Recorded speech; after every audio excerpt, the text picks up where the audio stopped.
The news coming in just as we come on the air tonight. Ukraine's president addressing the people of his country just a short time ago, warning that Russian troops are moving in on the capital, closing in on Kyiv, saying they could storm the capital tonight. And this evening, the breaking headline from the White House, the U.S. and its European allies now planning to sanction Vladimir Putin directly. Explosions breaking the silence after dark in Kyiv, and tonight it's believed the Russians are already within city limits in the northern part of the capital. And to the north of Kyiv tonight, these images, a government building on fire. And still, Russian tanks and military vehicles moving in all directions, these tanks moving toward the city of Kherson in the south. And the troubling image in a Kyiv suburb, look at this, posted online showing an armored vehicle there swerving and then rolling right over that car with the driver inside. Remarkably, that driver was rescued.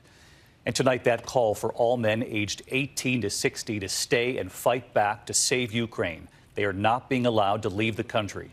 Ukraine's defiant president posting a video with his top officials telling the world, quote, "We are here," and that Europe said never again, but here we are. Tonight, that news coming in, President Biden and NATO allies freezing Vladimir Putin's assets and those of his foreign minister as well. The NATO chief tonight saying Russia has shattered peace in Europe and we must do more, even if, quote, we have to pay a price. In Kyiv, they are bracing for a perilous night ahead. And we begin here with our senior foreign correspondent, Ian Pannell, on the ground in Kyiv again tonight. Tonight, as the battle for Ukraine intensifies, Russian troops now entering the capital.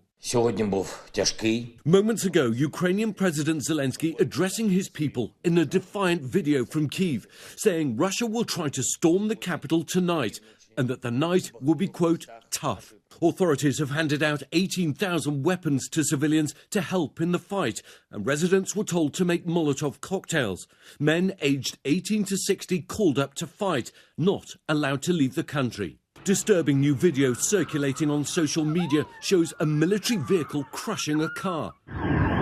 Explosions over Kyiv also posted online, showing just how perilous the situation is. At a Kyiv train station today, gunfire heard as crowds trying to flee the city forced their way onto trains. Once again, air raid sirens are ringing out across the capital, Kyiv. Although there's been a lull in the fighting for the last couple of hours, the fears are that the Russians have been resupplying and are ready to mount a real attack inside the city. We watched as troops ran through the streets, taking up positions to defend the city. Alexei Goncharenko may be a prominent lawmaker here, but today he's one more citizen with a gun. I don't want to fight. I'm not soldier. I'm not professional military man. But I am not ready to capitulate. That's the difference. The city bearing the scars of war already. An apartment block hit by an unidentified aircraft. As firefighters arrived, Oksana cleaning up the rubble of her wrecked home. She was sleeping when the building was hit. Her daughter singing the national anthem. Through tears, saying simply, "Long live Ukraine." Intense battles are raging across the country tonight as Ukrainian fighters offer stiff resistance to the more powerful Russian forces. In southern Ukraine, around the city of Kherson, Russian fighter jets could be seen coming in low on their bombing runs. Also in the south, video posted on social media from Sumy showing fierce clashes. In Kharkiv, the country's second largest city today, the Ukrainian army digging in to defend as missiles hit and Russian forces advance. And this incredible video of a driver swerving to avoid exploding rounds falling around the vehicle. Casualties are rising, among them 13 Ukrainian defenders on a Black Sea island. They refused to surrender to a Russian warship and reportedly responded with an expletive when the Russians told them to surrender. Tonight, Zelensky says they'll receive the honor of Ukraine. The NATO alliance is activating its rapid response force for the first time in a defensive role in Europe.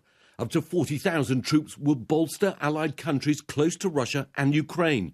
And 7,000 American troops ordered to Europe yesterday could soon make up part of this NATO force Europe.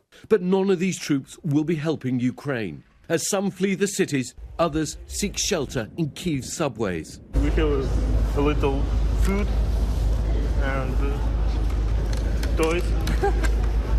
and I hope one day, one night, but if so, we can stay there a long time. And some are seeking safety in houses of worship. Rabbi Jonathan Markovich and his wife Ina have thrown open the doors of their synagogue. With US visas, they could have fled. But Ina made a promise to a 104-year-old Holocaust survivor.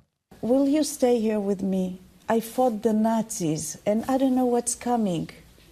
Oh, wow. She's 104 years old. So she's lived through the Nazis, Yes. and now she's afraid of the Russians. And tonight, a long and bloody battle looks unavoidable. And Ian Panel joins us live from Kyiv again tonight. Ian, we know the president of Ukraine issuing that grim warning just a short time ago that the Russians could very well try to storm the capital tonight. That other detail that you reported, men 18 to 60 not allowed to leave the country. Families told to take action to make Molotov cocktails to protect themselves. And tonight it would appear that in many parts of the country, the Russians are facing a stiffer resistance from Ukrainian fighters than they expected. Yeah, I think that's very right. I mean, a senior official telling ABC News that the first 2 days have not gone as well as the Russians expected, though it is now believed that they could try to take Kiev for the final push tomorrow. Again, Zelensky thinking that it could happen tonight, and we have been hearing the distinct sound of battles taking place inside the city. Meanwhile, I think we're seeing early signs of potential talks between the Ukrainians and Russians, but it's likely not talking that's going to dominate the coming hours, but fighting. David? Ian Panel leading us off again tonight. Ian, we thank you and the team, and of course, please stay safe. And the breaking development late today from the White House, President Biden is now planning to impose new sanctions on Vladimir Putin himself and on Russian Foreign Minister Sergei Lavrov. So let's get right to our chief White House correspondent, Cecilia Vega. She's live at the White House tonight. Cecilia, what have you learned?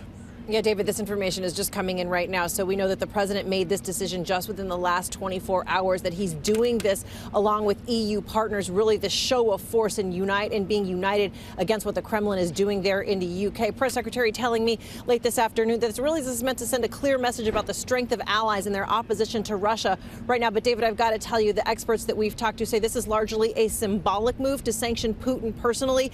It's going to include a travel ban, banning him from coming into the country. Clearly, that wasn't on the agenda anytime soon. As for his money, he's notoriously secretive about that. It's unclear how much he has. It's unclear where he keeps his assets. The White House says they still have more sanctions on the table. But, David, in the meantime, as we keep saying every single night, this crisis is just getting worse. Cecilia Vega live at the White House with breaking developments. Cecilia, thank you. Hi, everyone. George Stephanopoulos here. Thanks for checking out the ABC News YouTube channel. If you'd like to get more videos, show highlights, and watch live event coverage, click on the right over here to subscribe to our channel. And don't forget to download the ABC News app for breaking news alerts. Thanks for watching.